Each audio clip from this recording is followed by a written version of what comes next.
Hi, and welcome back to Making It with Minglet. Today we are going to be working on page 84 of our 100 Day of Junk Journaling Challenge.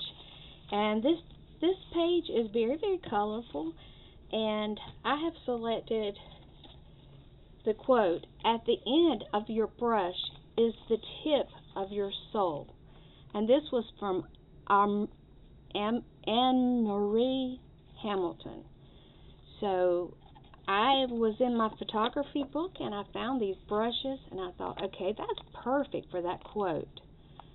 So I am going to go ahead and secure that with some good old art glitter glue. And we're going to get the ball rolling. I hope you're having a beautiful day. It's quite toasty here and I'm staying inside. But the good news is we've got rain in the forecast for this afternoon, and we got some rain coming for the weekend. The only thing we would have done is go to the racetrack, and if it rains it out, it's okay, because our cracks in the dirt outside, this red clay, have become like these humongous cracks. If I went out there and measured, I bet you there's half an inch between those, some of them. It's terrible. It is awful. And so, that's not a good thing. Now, I don't know about you, but I have some brushes that probably have been very well loved and have been with me throughout my childhood into my adult life. Now, this one is hard as a rock, and it came from my mom's ceramic shop. Is one that was mine personally, and I don't know what I did to mess it up, but eventually it happens.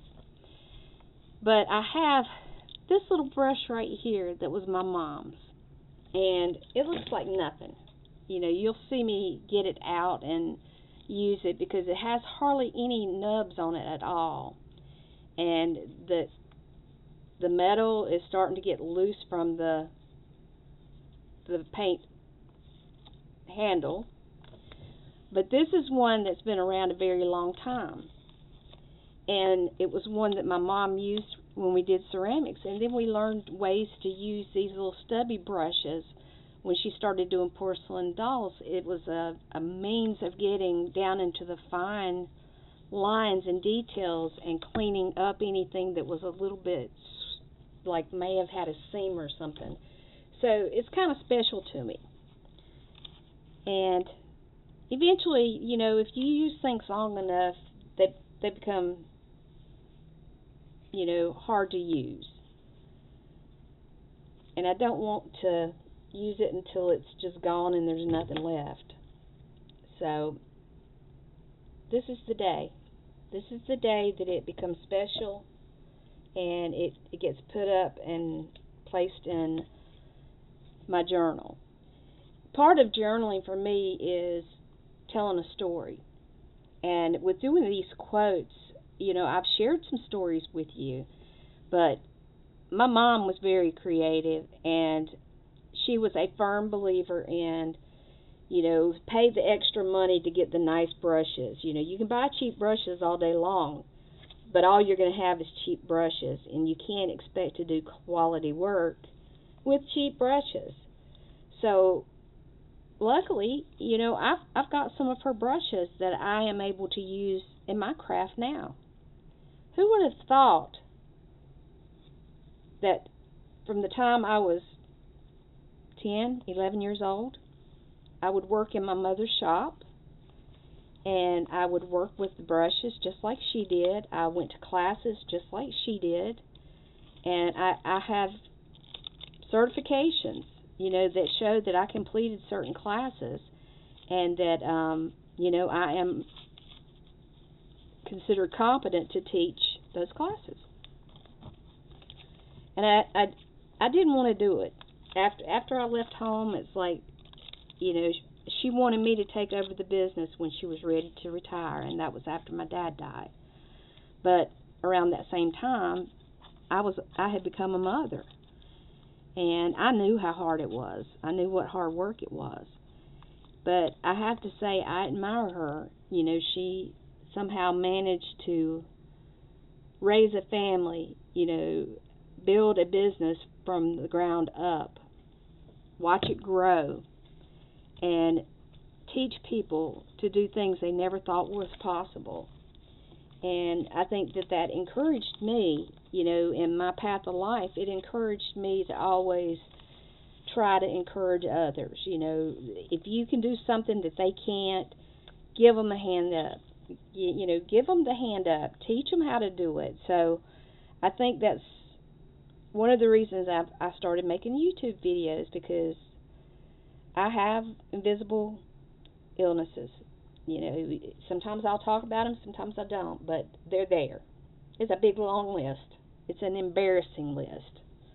And the medicine I take, when the nurses come in, they just shake their head and says, "Oh, I guess I got to go over this whole list." I said, "No, I've already done that for you." But I almost laugh now. It's just so ridiculous. It's kind of funny. So, oh, okay, and who do you see for this? And it's like, it's all in there. I'm telling you, you've got all the information you need. But I felt like, maybe sharing how art helped me get through some of the roughest times in my life, would help encourage other people, because everybody's journey through life is not the same. Some people have it easy, some people have it hard. Some people, you could not even begin to walk in their shoes for a day. My husband, he knows me pretty well. I don't admit to pain very easily. But he come through this morning and he said, "How are you today? You feeling all right?" "No, I was up at 5:30. And he said, "Well, that wasn't a very confident, that did not, make me feel confident about how you feeling today." I said, "Oh, no." I said, "I'm hurting." But he knows I'll say I'm all right when I'm not. He says, "I wish you'd just say it." And I said, "I don't like to just say it. If you say things out loud, it makes it so." But I'm just determined to be tough. I'm going to be one of those ladies. I might not be grumpy, but I'm not going down without a fight. I'll tell you that. When they take me out and put me in a box, I will have well deserved it by the time it happens. But I'm thankful for people that know how to do things that you can learn from and share their talents. And I hope that you find things that you can enjoy, and I hope that you let your journaling, you can just do something as simple as this, but using the quotes really gives you a good jumping point. So if you've got your favorite quotes, I had not done just a quote journal, and I am really finding this very rewarding. And when I finish, I'm going to have like a case that has these different volumes in it, and I think it's going to be really cool. And this, I will look at this page and know that it's from memories of my mom. Looking at the brushes, and just this one. The only reason I hadn't thrown it away, honestly, is because it is so old. And I thought, well, if I ever decide to do like a planter with brushes around it or something like that, I wouldn't want to have thrown this away if I could use it. What are you going to do with a brush that's hard as rocks?